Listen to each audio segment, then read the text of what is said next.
Today's episode of The Overwhelmed Brain is brought to you by GetOutOfTheMess.com. Want access to real attorneys for about $20 a month? Contact Asha at 678-355-8777 and get assigned your law firm today. Are you annoyed by affirmations? What about when someone tells you to think positively? The reason you didn't get that raise is because you weren't thinking positively enough. If you were more optimistic like me, your life would be stress-free, easy, and full of opportunity. Just like mine. Speaking of opportunity, is that a nickel on the ground? I gotta go grab it before someone else does. Get out of my way, that's mine. I saw it first. Jeez, mister, take it, I don't care. If affirmations feel like lies and positive thinking feels like a straight path to denial, then you're in the right place to start creating the life you want now.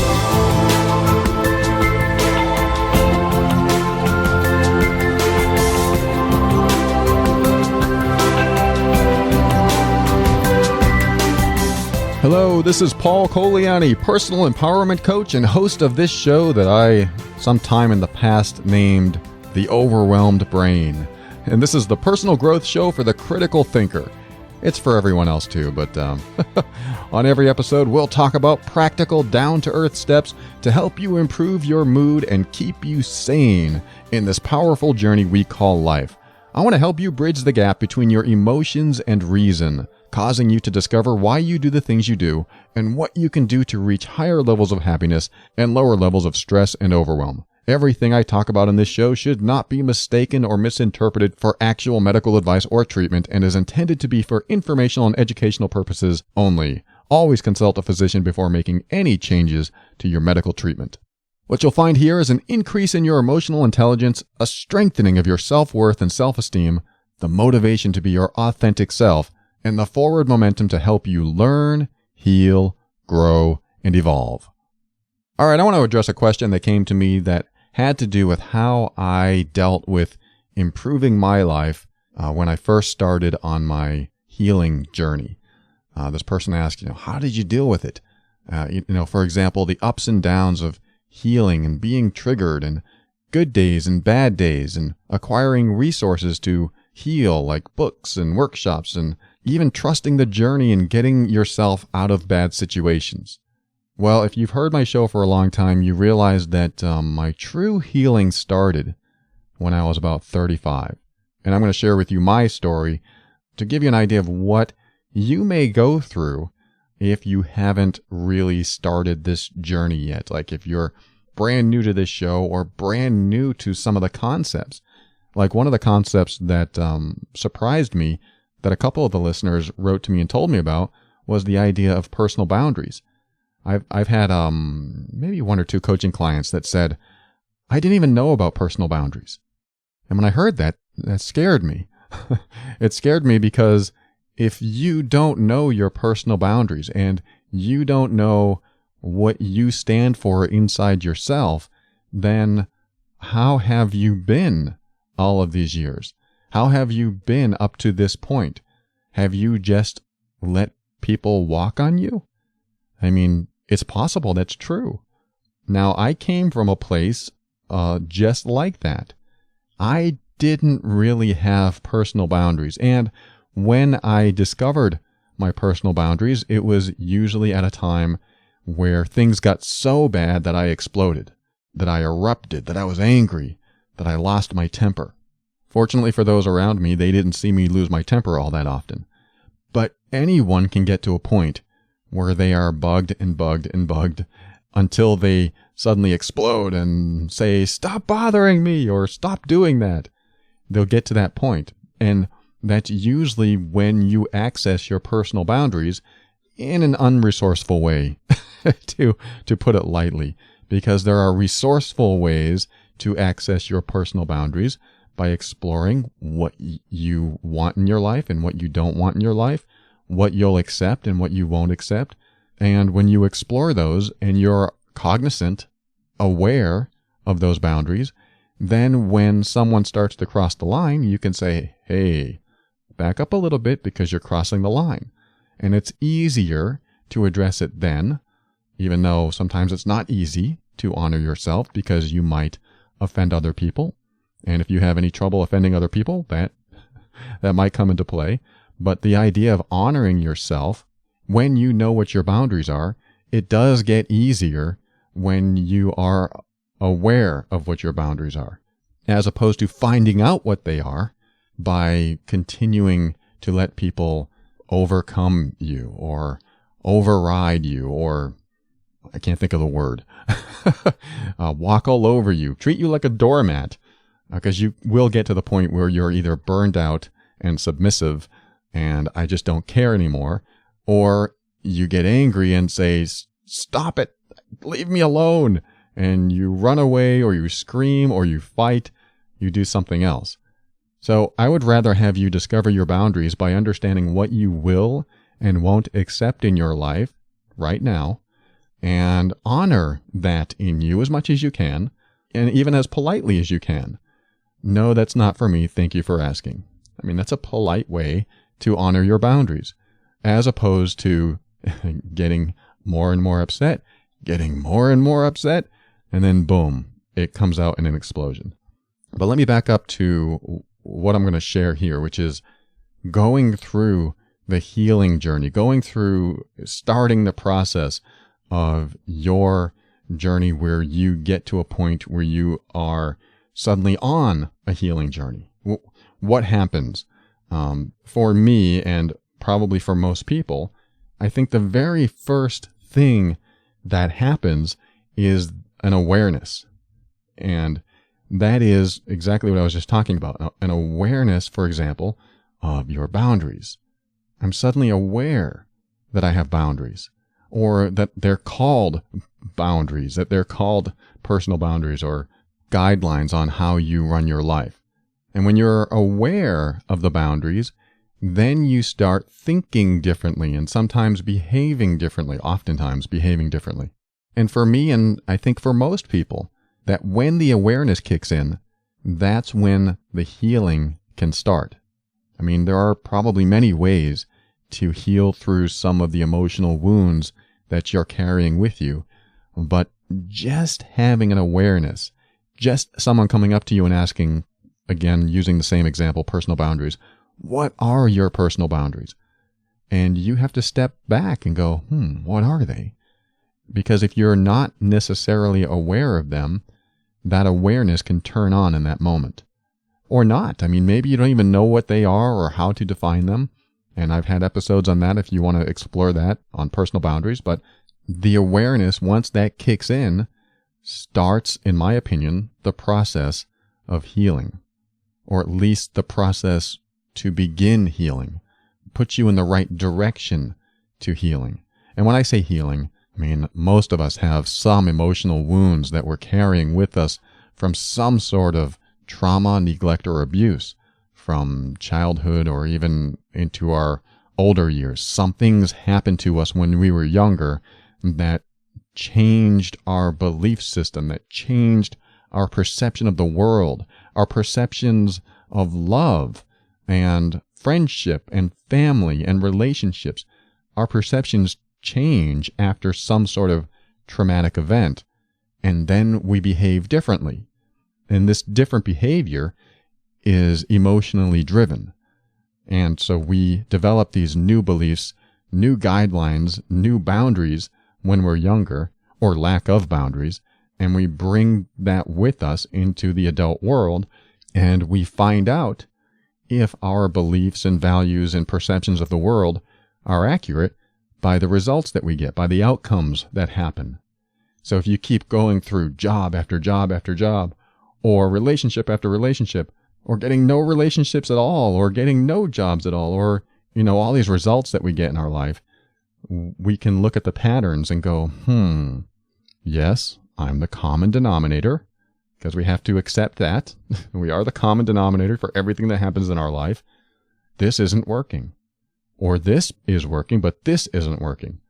Something over here is working, that isn't working. So why isn't that working? Well, I don't know.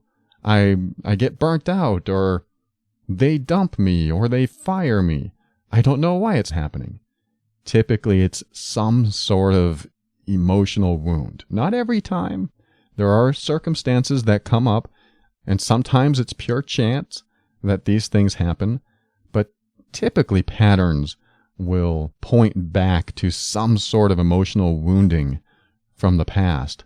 Because when we are not emotionally wounded, when we are mostly healed or somewhat healed, then we move forward in a direction that helps us get the outcomes we want, helps us succeed. And to me, that's what the emotional journey is all about. Succeeding in areas in your life that you weren't succeeding in before. And that could mean a number of things.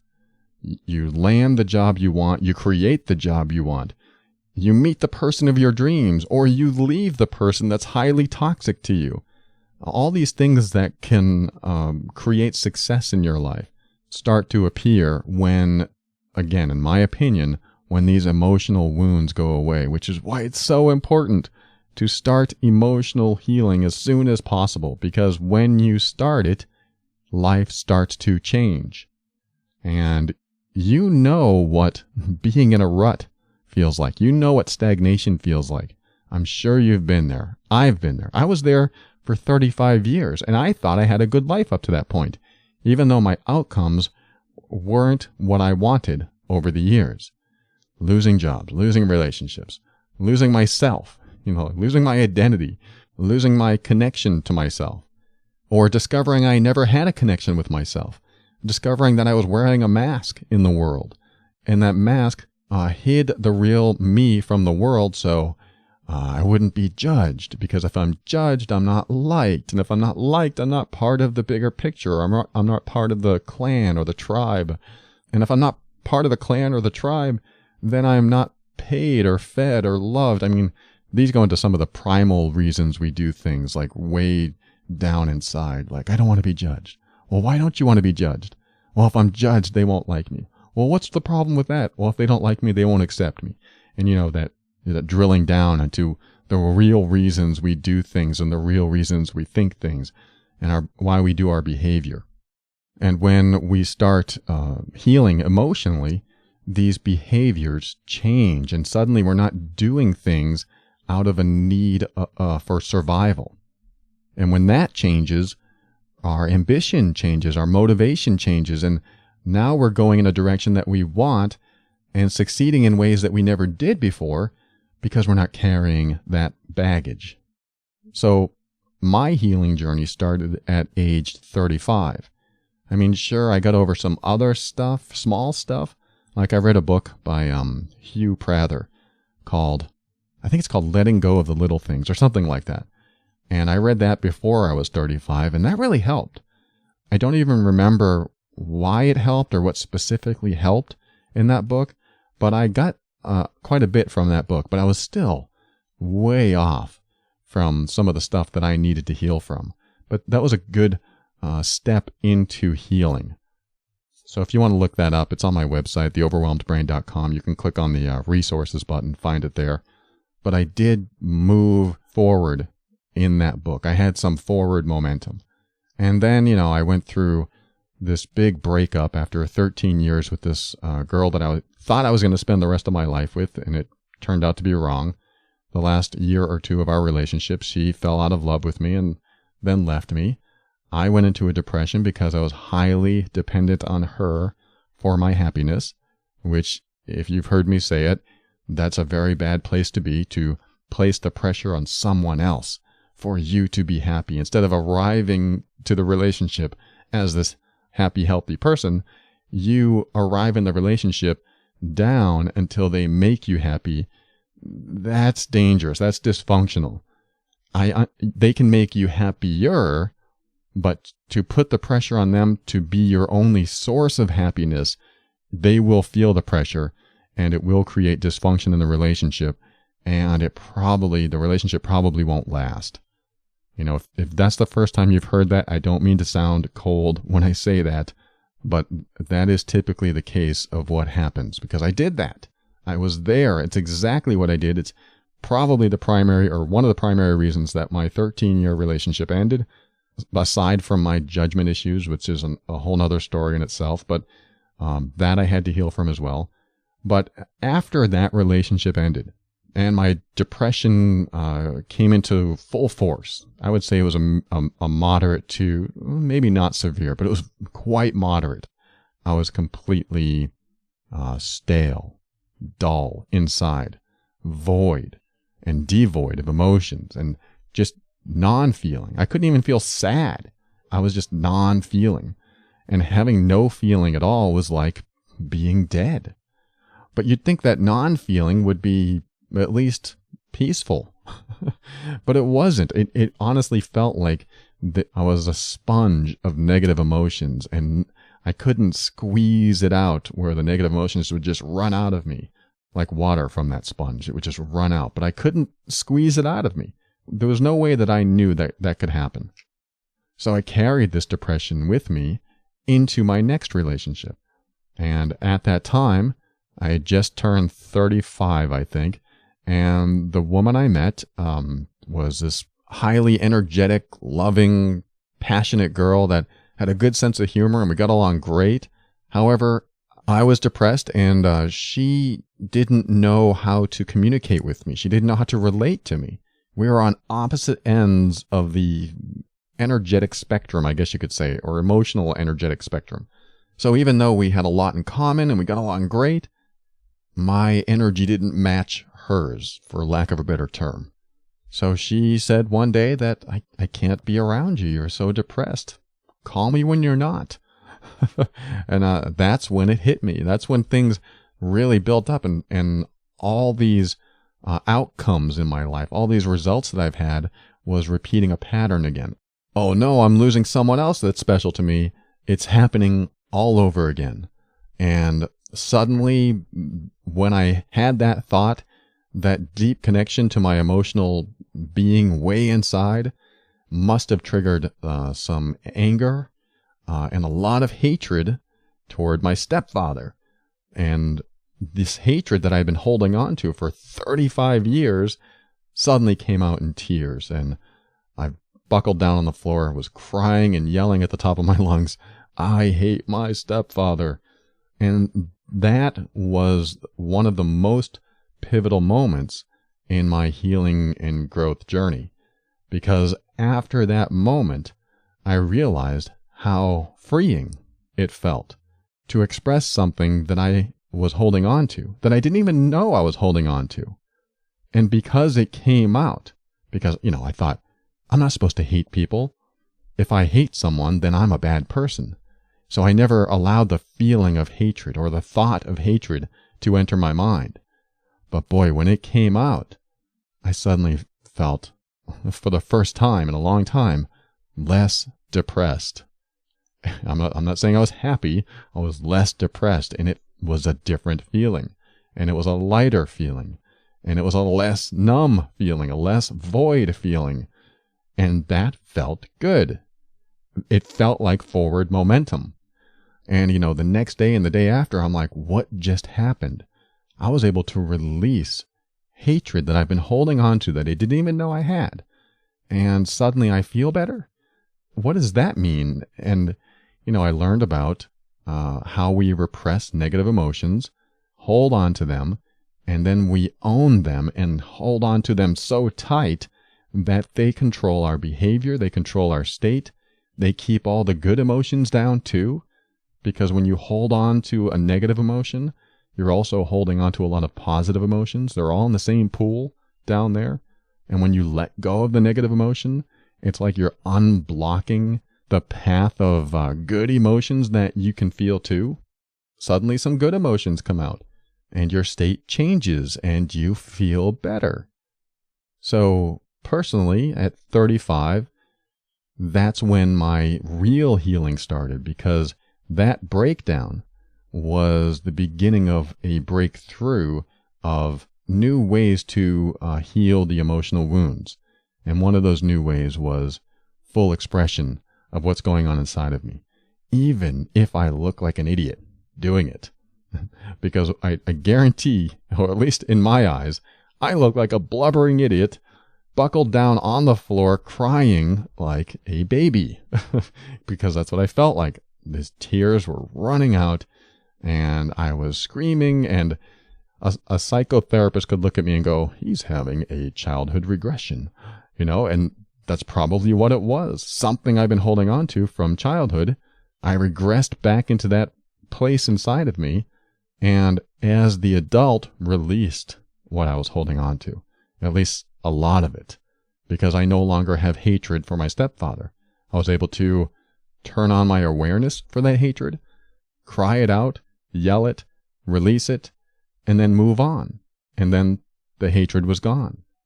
And I think some people think that when you don't express something that's, quote, bad, that it's better that way, that it's better to think positively, that it's better to hold on to optimism, when in reality, sometimes you just need to let it out and say what really comes up.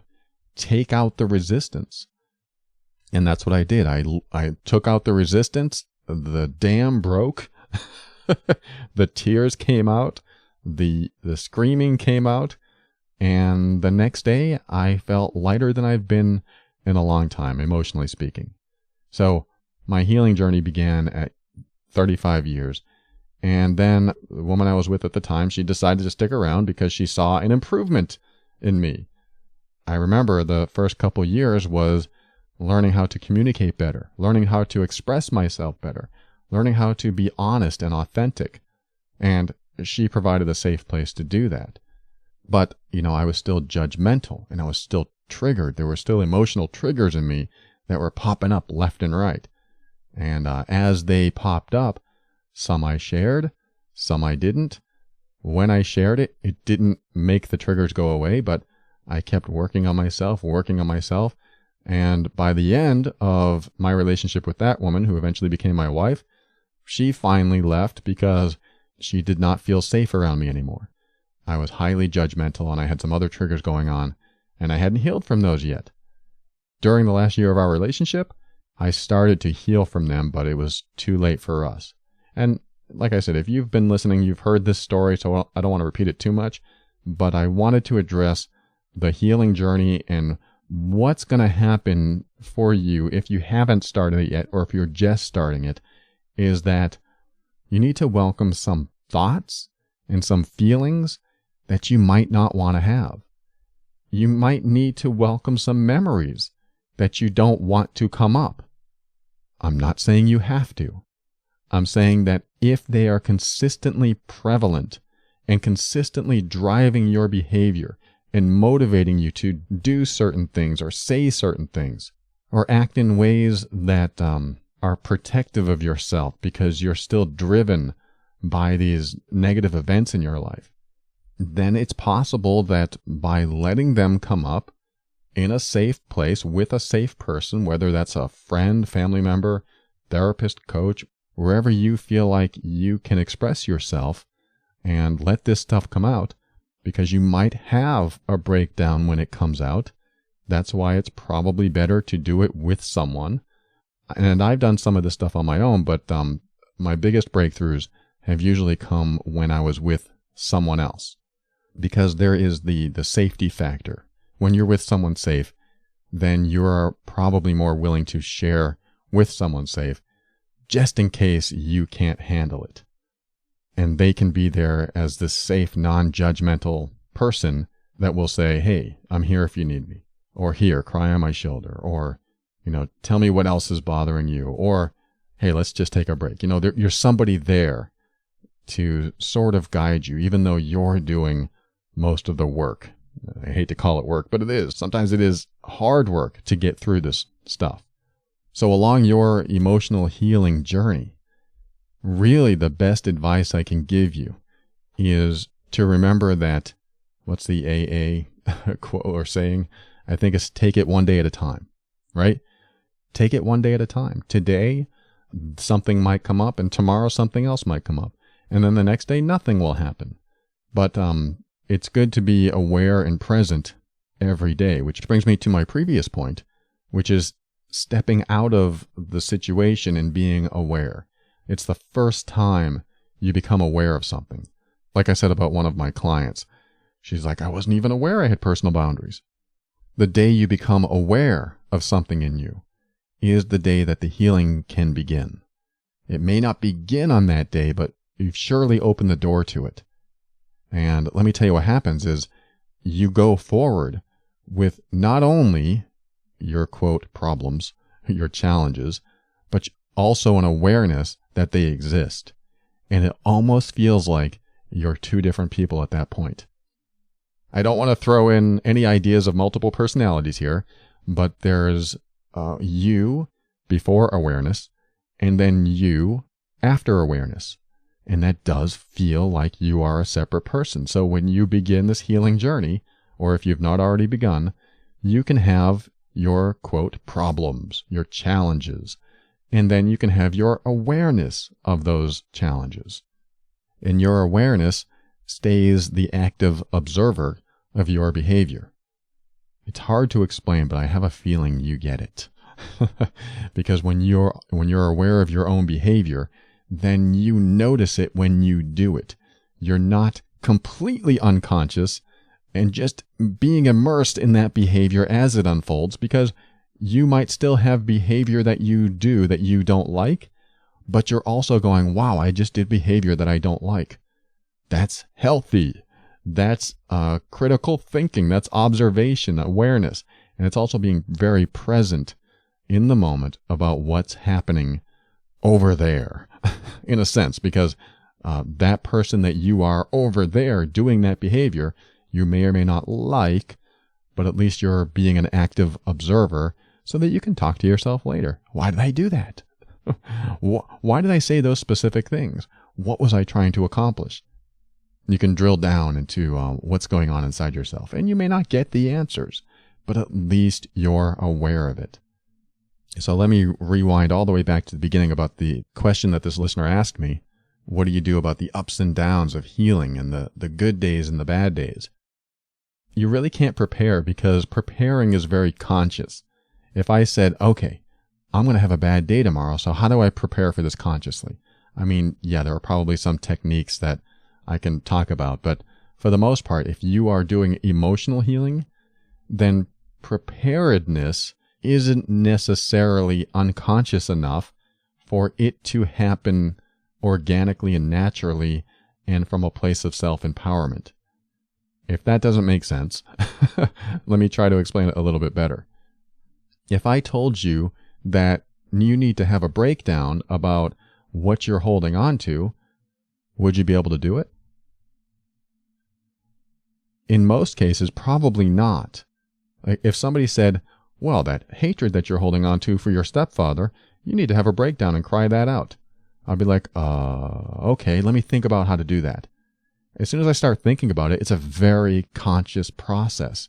So it's hard to reach that buildup of negative emotional energy that gets you to a point of breakdown. So in my opinion, it's not easy to do it consciously. But how do you do it unconsciously? The idea is just to keep asking yourself questions, just to keep addressing things that come up in you. That's why being aware is so important. I am aware that I do this behavior. For example, when I started working on my judgment issues, I am aware that I am judging. All right, let me question why I do that. And let me figure out if I can not do it. Like, what would happen if I didn't judge? Then I start questioning myself and coming up with some answers.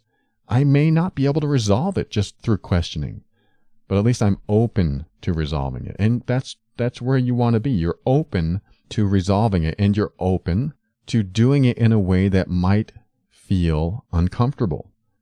And this is really where you need to get with your emotional healing journey, is that sometimes you'll have to get uncomfortable. And believe me, if you are a person that has been in denial for most of your life and has been totally optimistic and never looks at the bad side of things, it's going to be harder to get from denial to being open to being uncomfortable. But that is an important and maybe big step. Might be a big leap of faith for you to do it. But like I said, find a safe person, find a safe space. Yes, you can do this on your own. You can do it in your car. You can do it in your bedroom, scream into your pillow, whatever comes up. But it's a good idea to just start questioning yourself why you do certain behaviors and if those behaviors are serving you or not.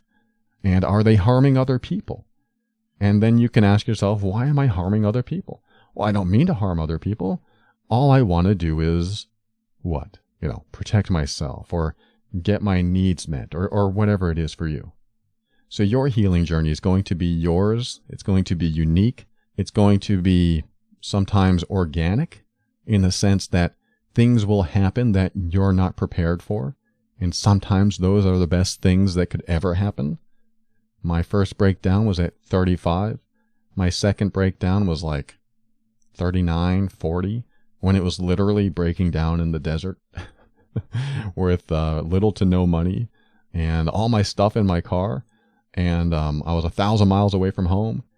When that breakdown happened, that was another huge pivot in my life and shifted my direction, changed me, got me over anxiety, all kinds of things. And the way I got there is just being open to it happening, being open to being uncomfortable, allowing the worst thing to happen, allowing for me to accept whatever the worst case scenario is to happen.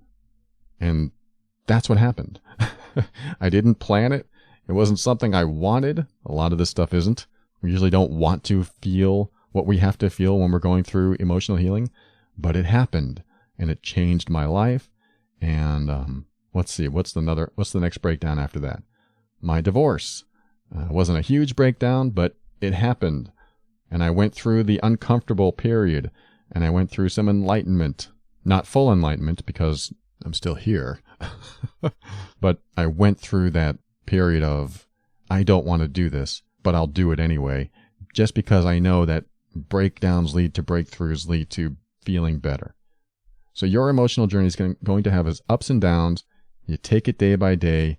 You be aware of this person that's having these issues and this behavior. You question yourself a lot. You question your own behavior a lot. And then you're open to meltdowns, breakdowns, and realize that sometimes that needs to happen to make major shifts in your life. It doesn't have to happen always. I don't want to make you frightened that that's the only way to change, because it's not. But it's certainly an accelerated way to change. It will certainly give you a new perspective really quick. So you can go through books and videos and podcasts like this and make some changes in your life and notice the incremental growth that you're going through. Or you can just be open to a huge breakdown and everything will happen really fast. I don't wish that upon you, but at the same time, I do. Because I want your life to get better, faster. But sometimes things take time, so you might just have to go with the flow. But either way, I want to thank that listener for asking that question about the healing and growth journey and what's involved, because I never really explored it like this. So thanks for listening to this segment. We'll be right back with Ask Paul right after this.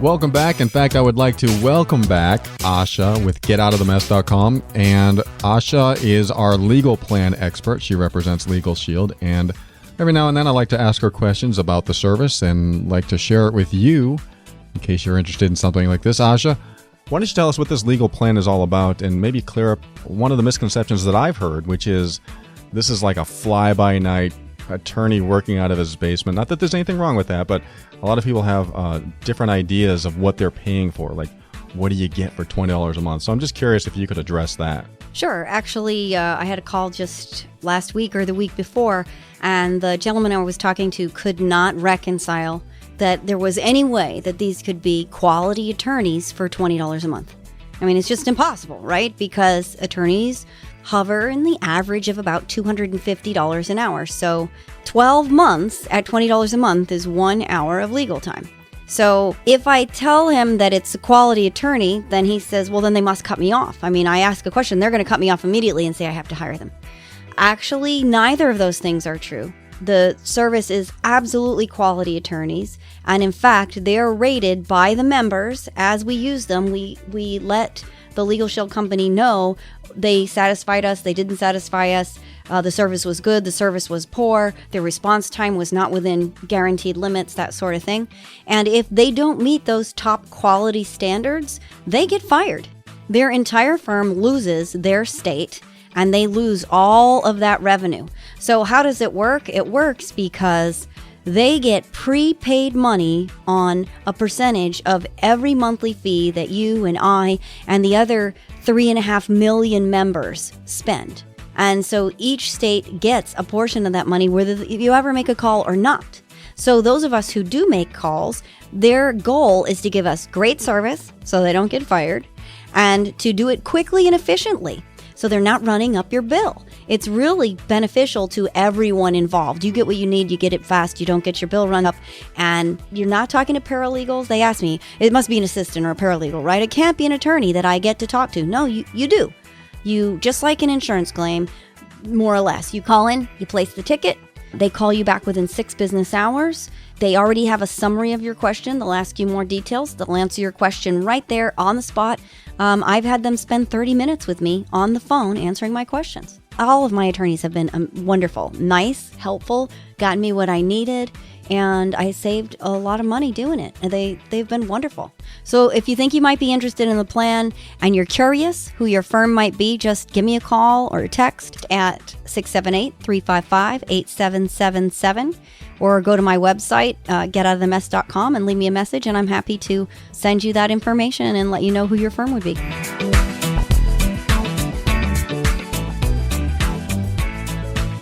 All right, this segment's called Ask Paul. This is where I read a listener email on the air and do my best to help them through a challenge. This letter I'm not going to read on the air. I might paraphrase a sentence here and there, but this person wrote to me and said that she has a relationship with her mom that she wishes was better. But there's an incident that happened a long time ago that she's still not quite over, so she can't feel close to her mom. She didn't share the incident in her letter, but her question circles around the idea that sharing this thing with her mom will make her mom feel really guilty. And since they're having a good relationship now, she's unsure if she should share it with her mom, tell her how she feels about the incident, tell her exactly the pain or the hurt that she went through because of what happened.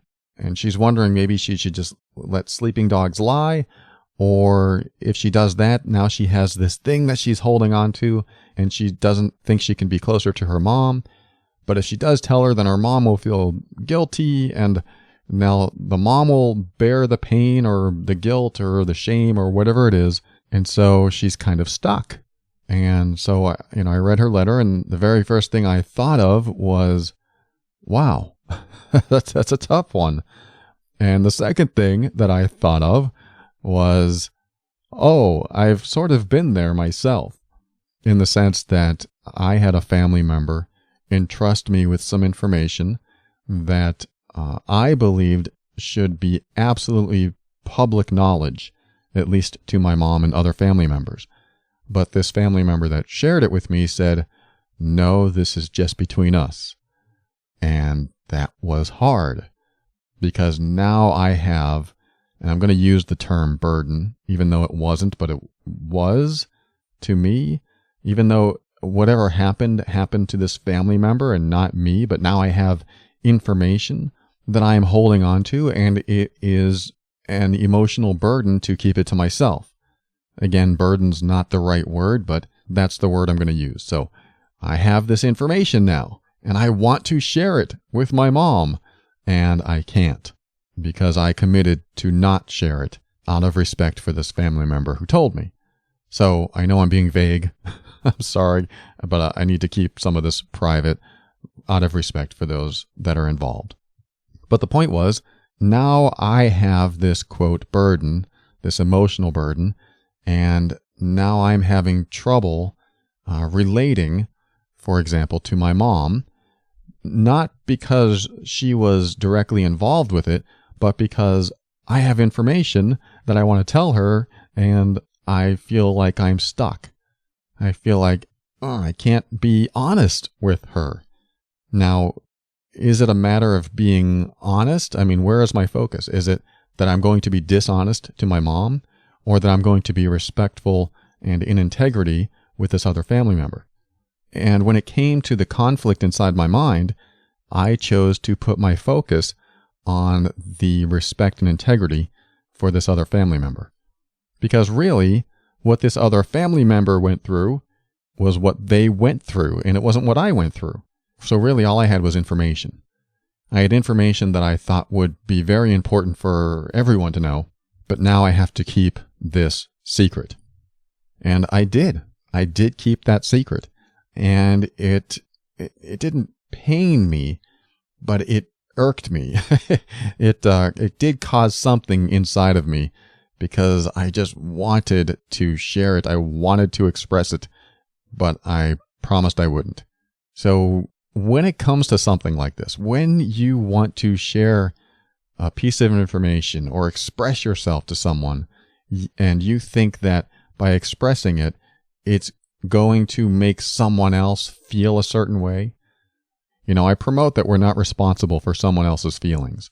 Yet at the same time, we could be the catalyst for how they feel, in the sense that when they hear what you have to say, it could change their life, maybe forever. And that seems like a big responsibility on us. If I found out something that I wanted to share with my mom, but I realized that by sharing it with her, it would make her feel bad for years and years, or maybe until she passed on, would it be more harmful to share it just to release me of the burden, or should I not do it and just hold on to the burden myself and figure out a way to be okay in me? And this is the dilemma. This is why I was like, I read this email and I'm like, I'm not sure. This could go either way. So specifically with the person who wrote this letter, who believes her mom will feel guilty if she talks about the incident that happened a long time ago. My question is, why is it important to express yourself to her? What is the purpose of letting her know that something affected you when you were younger? You may have a solid, valid reason, and I don't want to take that away from you, because I'm all about authenticity, sharing and expressing and being truthful with people, and then you get to mend the relationship from that point on, if possible. But if you share and they turn away and they don't want to mend the relationship, they want to get away because it hurts or because they feel guilty, you may not be able to do anything about it. So when I think about your particular situation, if I were in your shoes, I would consider strongly that the thing I want to express, is it unfinished in both of your lives or just yours? And I think that's an important question, because if it's unfinished in both of your lives, like an unspoken thing, you know it happened and you remember it happening, but let's never speak of it again. If it's that, then I am all on board with bringing it up and just speaking the hard truths, expressing what's going on with you, and just getting it out in the open. Because holding on to it, it can eat away at you. If it's not unfinished business for both of you and just you, then maybe it's a good idea to not bring it up. That's not my advice. That's just something that when I put myself in your shoes, I would consider it a better choice to keep it with me and do my best to work with it and maybe process it in a way that I can deal with.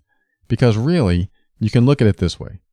Let's just say that you have this incident that you want to express, and you believe that it will help you release and get closer to your mom if you told her. So let's just say that that's true right now. But what if your mom died tomorrow? And now you have this information or this incident that you want to discuss with her, and you can't. What does that mean for you? That means that you need to find another way to work with this and process it and hopefully release it. Because if she's not around, you have no other choice but to do it a different way. This is why I think that if it's not unfinished business for her, that it's important that you deal with this in yourself any way you can. Because if she wasn't around, then what would you do? That doesn't mean I disagree sharing with her. And I'm not saying to be dishonest with her. I mean, if the subject comes up and you have feelings about it, then absolutely be expressive and honest. But do you want to share with her to relieve yourself of something? Or is it so that she knows what she did? Is there any type of like blaming or accusing that you want to get off your chest? Because if that's the case, again, you can go in that direction, or you can find a path to forgiveness in yourself. And I'm not necessarily saying forgive her. I'm saying forgive yourself in the sense that you can let it go. Because sometimes we feel a certain way for being in a certain situation, and we need to give ourselves a break for being in that situation, even if we were too young or too naive or didn't know anything about it. There's still a part of us that feels like, I can't believe I did that. I can't believe I fell for that. I can't believe that I was a part of that. I always believe that once you forgive yourself for being in the situation, even if it has nothing to do with you and you know it wasn't your fault, typically there's some self-blame in there. And when you can forgive yourself and that blame can be lifted, then you suddenly have no negative, or at least not the same negative feelings that you had towards the people involved that you used to. Because when that self-blame is lifted and you're able to be loving and kind and nurturing to yourself, and there's no unfinished business on their side, then you can have a closer relationship. So I think the good question in there is, why do I want to express it to her? If there's a part of you that wants her to know what you went through for some sort of vindication from her, then I want you to consider that if she were not around, how else can you deal with this? And that's a good way to look at it, because she may not be around. Or even if she is, just having that thought process helps you heal yourself first and foremost. Because if you can take the time to process and hopefully heal and release what's going on inside of you first, and then approach the situation, if you want to talk about it, if it's necessary, with her, it'll come from a different place. But if you're carrying any sort of negative thoughts, any sort of you want to be vindicated feelings, then that is going to be what motivates you and what causes you to say the things that you might say. You might say it with anger instead of love and compassion and understanding. And it might be in there, and it might all be valid. But this is definitely a personal choice. It's kind of on the fence. Like, yes, it's good to express and talk these things out. And then you might think, yeah, she's my mom and she's getting up in age and she's doing very well right now and she's happy. But if I tell her this, it's going to ruin the rest of her life. You know, this is tough. This is tough. So I would definitely address it in yourself as much as possible first, because if you can get over this and heal from it, then if the issue comes up, it won't be so, I hate to use the word dramatic, when it's talked about and if it's talked about. Because often when the healing is done inside of you, there's no need to talk about it. I hope that makes sense. And that's something that I had to go through myself. I had this very personal, very private, very important piece of information that a family member shared with me. And I had to come to terms in myself that it was important that I keep it to myself. So I had to do some processing with that. I had to do some healing, knowing that I had this information that I just had to share. I had to explore why I had to share it and why does it matter so much now after all this time. There's a lot of healing I had to do about that in myself. I don't know if the word's healing, but certainly a lot of processing, because I had to get through that time. And I did. I went through it, I processed it, and I was able to then keep that secret until it was no longer necessary to keep it. And everything seemed to work out, regardless of the information that I had. So I hope this helps you. I hope this is what you're looking for. It's not a direct piece of advice, but I think it gives you enough to chew on to figure out what you need to do, what you can do going forward with your mom. I appreciate your writing. Thanks so much. And thanks for listening. We are running out of time, so I'm going to wrap this up. We'll be right back with some thank yous, my final words, and then we'll close the show. Back in a minute.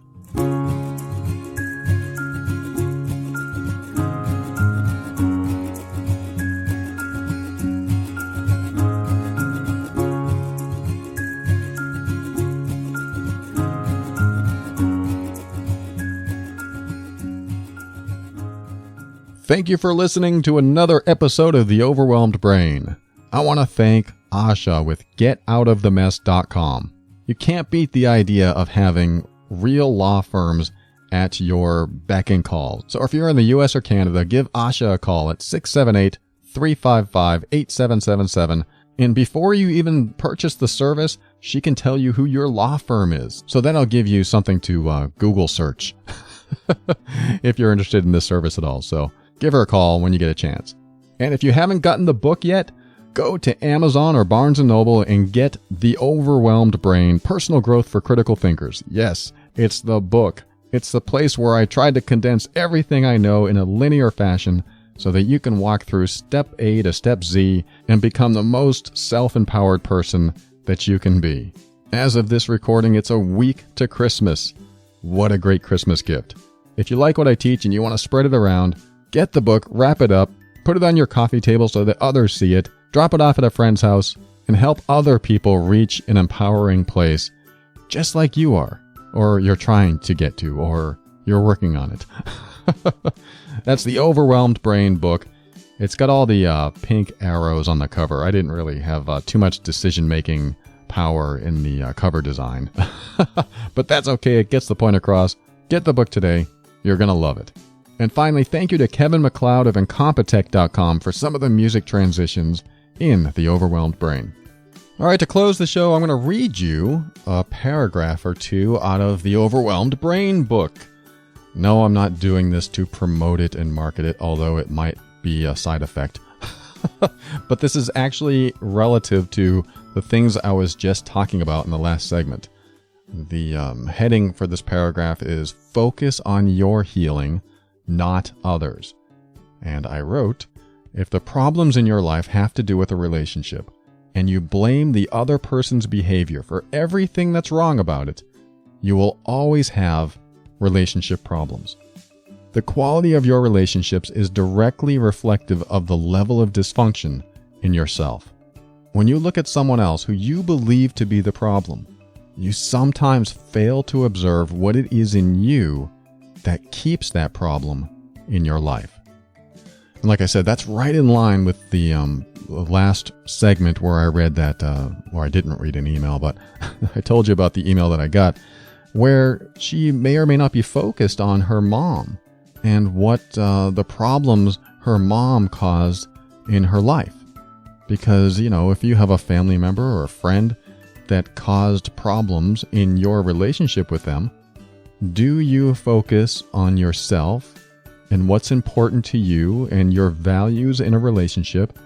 Or do you focus on the other person, wanting to fix them, heal them, wanting to make sure they understand that they know they're at fault? Or do you focus on yourself? And I think it's vital that first and foremost, you focus on yourself. I think it's very important for you to address these things in yourself most of the time. I mean, there are times where you address things with the other person right away when it's happening in the moment. But if you're holding on to something because your relationship's having issues, then look inward and understand what you want in your life. For example, when I was married, I put all my focus on my wife. And I'm like, what does she need to do to make this a better relationship? I knew what she needed to do. I knew very well because I was so judgmental. And I said, all she needs to do is this, is stop doing this and start doing that. I knew all those things and I made sure she knew it too. And it was a harsh volatile environment for her. For both of us, really. I was creating this environment. But during the last year after we separated and I started healing from my judgment issues, I realized that the entire time we were together, my focus was on her, 99.9% of the time. If she changes, we'll be better. If she only does this, we'll be in a good place. And it took the loss of that marriage, it took the loss of that relationship for me to realize that my focus was on the wrong person the entire time. If I had turned that inward and told myself, if I really have a problem with this, then I am the problem, then our marriage would have been much different. I'm not saying it would have lasted or wouldn't have. I don't know. But I know it would have been different. I know that my personal growth and evolution would certainly have been faster instead of me so focused on someone else for 7+ years of an 8-year relationship. If she only did this, then things will be better. That, I believe, is faulty logic. I'm not saying that's 100% all the time true, but just coming back to yourself going, what do I need for me? Because if I really had a problem with her and her behavior, then I should have honored myself and gotten away from those problems. I mean, what I interpreted to be problems. And of course, I would have talked with her and asked her if she was willing to change or talk about it. I look back at that now and say that's what I would do now. But at the time, of course, I'm not going to do that. My insistence was that she change because I had no problems. But I did. I had problems because I refused to look inward. So I think that's important. I want you to take that with you and look at any relationships that you have and think about who your focus is on. Is it on them? And if they change, everything will be great with you and them. Everything will be great in the relationship. Or is it on you?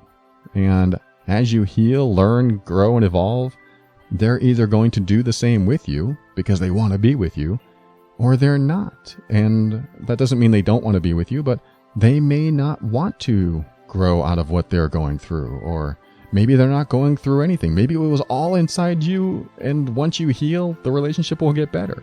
Regardless of the cause, once you start changing, you'll find out soon enough if the relationship's going to work or not. Because you're doing all you can inside of you, which is the most important place to start. Don't start inside someone else. Start in you. And how do you do that? The first thing is to open your mind and step into your power and be firm in your decisions and actions so that you can create the life you want. Always take steps to grow and evolve. You are powerful beyond measure.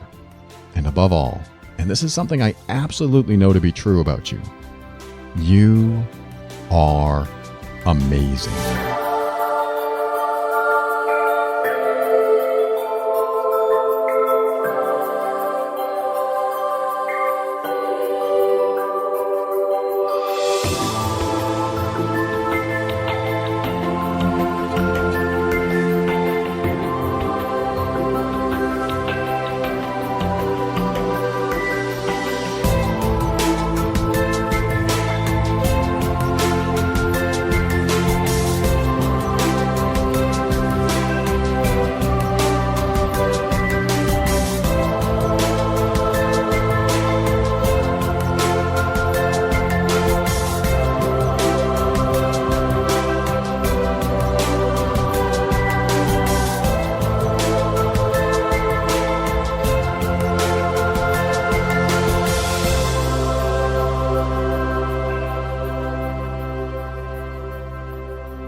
Thank you, Asha, for that 20-minute explanation. I shall do my best editing that. You're such a jerk.